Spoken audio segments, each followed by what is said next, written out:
Olá pessoal, estamos aqui de volta. Meu nome é Elcio, eu sou professor de Direito Civil e hoje a gente vai estudar propriedade resolúvel. São dois artigos só do Código Civil, artigo 1359 e artigo 1360. Artigo 1359 e artigo 1360. Em uma primeira leitura, talvez os meus alunos, eu observo isso há alguns anos já, eles têm dificuldade de entender esses dois dispositivos. Mas são extremamente fáceis de serem compreendidos, são importantes e eu vou explicá-los agora para vocês de uma maneira bem didática, acredito eu. Vamos lá. Vou contar um caso hipotético para vocês entenderem o artigo 1359. Imaginem vocês que eu tenho duas filhas, Juliana e Luciana. Juliana e Luciana, a Ju e a Lu. A Ju é mais velha que a Lu. A Lu é minha filha caçula. A Luciana vai casar. A Luciana vai casar. E eu resolvi doar para a Luciana um apartamento que eu tenho. Mas com uma condição, qual seja, quando Luciana completar 40 anos, ou seja, daqui a 10 anos, a Luciana se obriga a transmitir a propriedade para sua irmã. Ou seja, eu transmito a propriedade para a Luciana hoje, a propriedade plena, absoluta, o direito de usar, gozar e dispor, mas na escritura pública de doação, eu ponho um termo, um evento futuro e certo, qual seja, daqui a 10 anos, ela vai ter que transmitir a propriedade para sua irmã Juliana. E assim fez, assim fiz. Hoje eu lavrei uma escritura pública de doação, doador Elcio, donatária Luciana, com uma cláusula de propriedade resolúvel, qual seja, que a Luciana donatária se compromete a transferir a propriedade para a Juliana daqui a 10 anos. Muito bem. Transferir a propriedade hoje, escritura pública hoje, por hipótese registro hoje eu doei para a Luciana um apartamento. 10 anos se passaram. Aí a irmã Juliana procurou a irmã Luciana. Luciana, agora você tem que me transmitir a propriedade desse apartamento. E a Luciana inescrupulosamente falou: Juliana, não gosto de você, não vou transmitir a propriedade do apartamento para você, não vou assinar a escritura pública para você. A pergunta que se faz é: a Juliana, que deveria ser a favorecida com a transmissão da propriedade daqui a 10 anos, que graças à picaretagem da sua irmã Luciana, isso não estará ocorrendo, o que lhe resta fazer? E o gabarito vai responder: ajuizar uma ação reivindicatória. Uma ação reivindicatória. Por quê? Acompanhe comigo a redação do artigo 1359. Diz o artigo 1359: resolvida a propriedade pelo implemento da condição ou pelo advento do termo, entendem-se também resolvidos os direitos reais concedidos na sua pendência. E o proprietário, em cujo favor se opera a resolução, pode reivindicar a coisa do poder de quem a possua ou detenha. Vamos contar a historinha de novo, a partir de teoria geral do direito civil. Nós sabemos que todos os negócios jurídicos devem ter em seu corpo os elementos essenciais previstos no artigo 104 do Código Civil. Vale dizer, agente capaz, objeto lícito, possível, determinado ou determinável, e a forma prescrita em lei ou não proibida pela lei, não defesa em lei. Esses são os elementos essenciais do negócio jurídico. E existem também os elementos acidentais de um negócio jurídico: condição, termo e encargo. Esquece o encargo, que não é pertinente hoje. Vamos ficar na condição e no termo. O que é condição? Evento futuro e incerto. O que é termo? Evento futuro e certo. O que é condição? Um evento futuro que a gente não sabe se vai acontecer. O que é um termo? É um evento futuro que nós sabemos que irá acontecer. Então, exemplo de condição: uma pessoa solteira se casar no futuro, uma pessoa casada se divorciar no futuro, eu ganhar na Mega Sena no futuro, eu ganhar mais filhos no futuro. Essas são condições, são eventos futuros que não estão no meu controle. O que é termo? É um evento futuro, mas que vai acontecer. Exemplo de termo: eu completar 50 anos se eu não morrer antes. Evento de termo: chegar o dia 15 do mês que vem, se o apocalipse não chegar antes. São termos. O dia 13 de outubro de 2030 é um termo, é um evento futuro.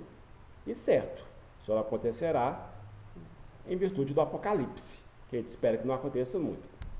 Muito bem, então vamos lembrar. Condição é um evento futuro incerto, termo é um evento futuro e certo. Nós temos dois tipos de condições: as condições resolutivas e as condições suspensivas.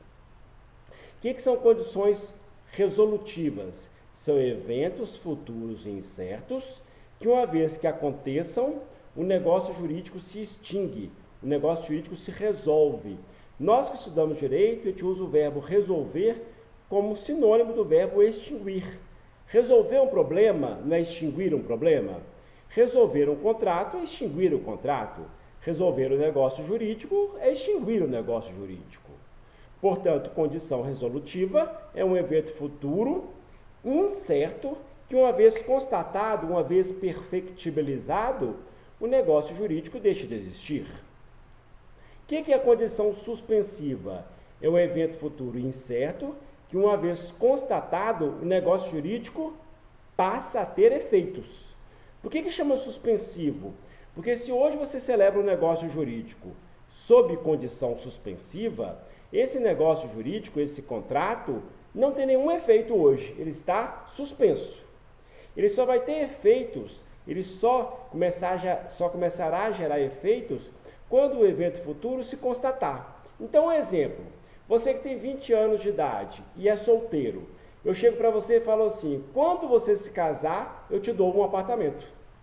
Hoje você está solteiro, amanhã você está solteiro, depois de amanhã você está solteiro. Pergunto: a doação se concretiza? Não, a doação está suspensa. O dia que você se casar, você me telefona ou manda um WhatsApp para mim e fala: Elcio, me dá o bem aqui, eu quero a doação. Vamos ficar na condição resolutiva, que é essa que nos interessa hoje. Repito novamente: condição resolutiva é o evento futuro e incerto que, uma vez constatado, o negócio jurídico se extingue, acaba, extingue, resolve.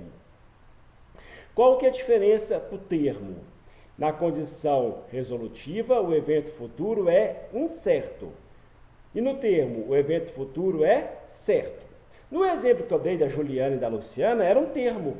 Porque eu falei assim: daqui a 10 anos, uma irmã transmite a propriedade para outra. E a propriedade se extingue para ela, para uma delas, para a donatária inicial. Poderia ser também eu doar para uma filha um apartamento e falar assim: olha, vocês duas estão solteiras, quando você que é donatária hoje se casar, você se obriga a transmitir a propriedade para sua irmã. Veja bem, então, o que é propriedade resolúvel? Ficou fácil agora. Propriedade resolúvel ocorre quando se transmite a propriedade para alguém, mas essa propriedade vai acontecer em sua plenitude até que o termo ou a condição resolutiva se constate.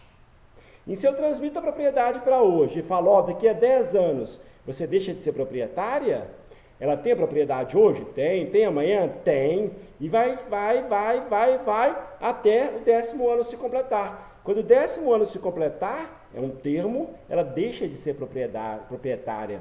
A propriedade se extingue. A propriedade em favor da donatária deixa de existir. E alguém vai ser favorecido com isso. Quando eu falo: olha, Luciana, transmito a propriedade para você hoje, você é solteira, mas quando você se casar, você perde a propriedade, nós estamos diante de uma propriedade resolúvel. Agora, não pelo termo, e sim pela condição. Portanto, propriedade resolúvel, em conclusão, é uma propriedade de uma pessoa que se extinguirá. quer pelo advento do termo, quer pelo advento da condição resolutiva. Repito, propriedade resolúvel é a propriedade de uma pessoa que se extinguirá mais cedo ou mais tarde, quer pelo advento do termo, que é certo, quer pelo advento da condição, que é incerta. Portanto, a propriedade resolúvel é uma propriedade sujeita ao evento futuro certo, termo, ou ao evento futuro incerto, condição resolutiva. Voltamos para o exemplo que eu dei no início da nossa aula. Eu transmiti a propriedade de um apartamento para uma filha, para a Luciana, e falei assim, daqui a 10 anos você transmite a propriedade para a Juliana. E a Luciana Picareta se recusou a fazer. Você, advogado, foi procurado por Juliana, aquela que deveria receber o apartamento daqui a 10 anos.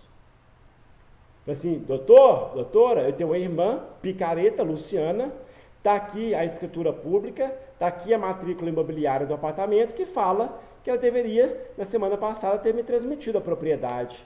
Só que ela se recusa a fazê-lo. O que o seu advogado vai fazer? Mover uma ação reivindicatória contra a Picareta que se recusou a assinar a escritura pública de transmissão de propriedade. Por que eu falo tanto em reivindicatória? Porque a gente aprendeu já que a ação reivindicatória é uma ação ajuizada por um proprietário para reaver a coisa de quem quer que injustamente a possua ou detenha. Segunda parte do caput do artigo 1228. Repito, a ação reivindicatória é uma ação que é movida pelo proprietário para reaver a coisa de quem quer que injustamente a possua ou detenha. Portanto, amigos, em uma ação reivindicatória imobiliária, em uma ação reivindicatória de bens imóveis, o que normalmente está grampeado na petição inicial? A matrícula imobiliária do imóvel, porque na matrícula imobiliária vai estar constando o nome do proprietário, do atual proprietário. Como legitimado ativo ad causa para propor uma ação reivindicatória imobiliária ao proprietário e se prova a propriedade imobiliária através da matrícula imobiliária, portanto, na petição inicial das ações reivindicatórias imobiliárias está grampeada a matrícula imobiliária. Mas nesse caso que eu acabei de contar, não. Por quê? Porque o que Juliana justamente quer é uma matrícula imobiliária constando o seu nome. O que Juliana justamente quer é a propriedade, que se Luciana honesta fosse, transmitiria para Juliana. O que lhe resta, portanto, a Juliana fazer? Mover uma ação reivindicatória contra a Luciana, nos termos do artigo 1359. Acompanhe comigo a redação do 1359. Eu vou ler duas vezes. Uma vez na literalidade e na segunda vez na minha tradução. Acompanhe comigo. Diz o artigo 1359 do Código Civil. Resolvida a propriedade pelo implemento da condição, qual seja um casamento, um evento futuro incerto, por exemplo, ou pelo advento de um termo, exemplo que eu dei daqui a 10 anos, entendem-se também resolvidos os direitos reais concedidos na sua pendência. Entende-se também extintos qualquer direito real que ocorreu nesses 10 anos. E o proprietário, Juliana, em cujo favor se opera a resolução, pode reivindicar a coisa do poder de quem a possua ou detenha. Portanto, lê o 1359 comigo agora. Resolvida a propriedade, porque ocorreu um evento futuro incerto, um casamento, por exemplo, ou porque 10 anos se passaram, termo, o proprietário, Juliana, que ficou feliz, pode ajuizar uma ação reivindicatória contra aquele que se recusa a transmitir a propriedade para a Juliana. Portanto, se nesses 10 anos, se Luciana tiver transmitido para terceiros a propriedade, poderá Juliana exigir de terceiros a propriedade daqui a 10 anos? Poderá. Por quê? Porque a propriedade é um direito real, oponível erga omnes. E se extingue daqui a 10 anos todos os direitos reais que a Luciana eventualmente tenha constituído sobre aquele apartamento, sobre aquele imóvel. Ok? Vamos para o artigo seguinte, muito simples também. 1360. Acompanhe comigo 1360 a leitura. Se a propriedade se resolver por outra causa superveniente, sublinha superveniente, sublinha superveniente, o possuidor que a tiver adquirido por título anterior à sua resolução, antes da resolução, sublinha anterior, puxa a setinha e escreva surpresa, puxa a setinha e escreva surpresa, será considerado proprietário perfeito, sublinha perfeito, restando a pessoa em cujo benefício houve a resolução, a ação contra aquele cuja propriedade se resolveu para haver a própria coisa ou seu valor. Vamos traduzir isso. Imagina agora outra história. Eu tenho uma filha só chamada Suzane. E hoje eu doei para Suzane, minha única filha, a propriedade de um apartamento. Presente de papai, um apartamento. Ela ficou feliz e sorridente e ganhou um apartamento. Apartamento esse de R$1 milhão. Doei para minha filha Suzane um apartamento de R$1 milhão. Daqui a um mês, daqui a 30 dias, Suzane tentou me matar. Me deu 3 tiros. Pá, pá, pá. Eu fui para o hospital, fui para o CTI, mas sobrevivi. Fiquei com uma raiva danada da minha filha Suzane, que tentou me matar. Movi uma ação de revogação de doação. Para quê? Para que o juiz determinasse que Suzane me devolvesse a propriedade daquele apartamento que eu havia doado para ela. Essa ação de revogação de doação demorou 5 anos para transitar em julgado. E daqui a 5 anos eu venci a revogação de doação. Vale dizer, daqui a 5 anos o juiz mandou a Suzane me devolver a propriedade do apartamento. Todavia, Suzane já tinha transferido a propriedade desse apartamento para um cidadão chamado Paulo. No transcorrer da ação de revogação de doação, a Suzane transferiu a propriedade do apartamento para Paulo. A pergunta é, depois de transitada e julgada a revogação de doação, o Elcio pode exigir de Suzane a propriedade? Eu posso ajuizar uma reivindicatória contra Suzane? Posso ou não posso? Não, por quê? Suzane já não é mais proprietária. Eu vou ter que mover contra quem? Contra Paulo. Pergunto, vou vencer? Não, não vou vencer. Por quê? Porque essa é a diferença do 1359 para o 1360. O que levou à revogação de doação foi uma causa superveniente. Veja bem, a Suzane tentar me matar foi depois, superveniente significa depois, foi depois da doação. A causa que gerou a resolução da propriedade, a causa que gerou a perda da propriedade em desfavor de Suzane foi após a doação. O Paulo, adquirente daquela propriedade, ele não tinha notícia, ele não sabia que aquele imóvel era objeto de revogação de doação. Ele estava de boa fé, ele não tinha conhecimento nenhum que ele poderia sofrer evicção. O que gerou a extinção da doação, repito eu, foi uma causa posterior à doação, que foi a tentativa de homicídio. Foi superveniente a doação. Paulo, portanto, é considerado proprietário perfeito. Pode ficar tranquilo, Paulo. Você é um proprietário perfeito. Você não será prejudicado pelo Elcio. O que resta Elcio fazer? Como o imóvel é um bem infungível, o que Elcio vai exigir de Suzane é o dinheiro que corresponda àquele apartamento. Se fosse um bem fungível, eu poderia exigir ou o dinheiro ou outro bem idêntico àquele que eu havia doado para Suzane. Então, se eu não tivesse doado um bem imóvel e todo imóvel é infungível, e se tivesse doado um bem imóvel fungível, depois que o juiz decretou a revogação de doação, o que eu poderia fazer? Mover contra Suzane uma ação pleiteando o valor do bem ou outro bem idêntico, a meu livre arbítrio. Muito bem, amigos, vamos ler o 1360 de novo, 2 vezes. Olha o que diz o artigo. Se a propriedade se resolver por outra causa superveniente posterior, o possuidor que tiver adquirido por título anterior à resolução, tiver adquirido por título antes da perda da propriedade, será considerado proprietário perfeito, tranquilo, restando a pessoa em cujo favor houve resolução, o Elcio, ação contra aquele cuja propriedade se resolveu, Suzane, para haver a própria coisa, se fungível for, ou o valor que lhe corresponda. De novo, 1360. Se a propriedade se resolver por uma causa posterior à doação, o possuidor Paulo, que tiver adquirido antes da revogação de doação, será considerado Paulo o proprietário perfeito, tranquilo, restando a pessoa Elcio, restando a mim, em cujo benefício houve a extinção da propriedade por ordem do juiz, que julgou procedente a revogação de doação, ação contra Suzane, que perdeu a propriedade graças à revogação de doação, para haver a própria coisa, se fungível for, ou o valor que lhe corresponda, se for infungível.